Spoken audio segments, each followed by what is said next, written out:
It's a hard one. I mean, the fact that the Fed's looking to raise rates over the next month or two is absolutely no secret, so it should be theoretically pretty well priced into markets.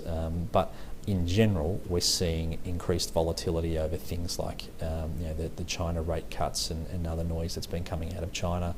And then, obviously there's been a huge amount of noise over the last 6 months that's created a lot of volatility in markets in general. So, the ability to take advantage of that is important. In terms of the actual Fed rate rises, it's been pretty well telegraphed, and so I don't know that there's a lot of very near-term opportunity, but like I say, longer term, we think that higher US rates in the face of a much stronger economy is an important way to play your yield investments, in the sense that you don't want to have any interest rate risk, because higher rates is obviously going to be detrimental to that.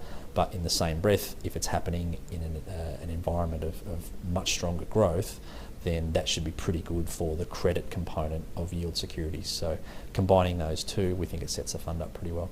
Perhaps a little bit, and also I think the part of it is the degree to which they can go higher, and part of it is just the speed with which it happens, so that the speed and the magnitude of rate rises, I think, is perhaps not being as well understood as it could be, and particularly with the amount of time that it's taken for the Fed to look like they're going to start raising rates.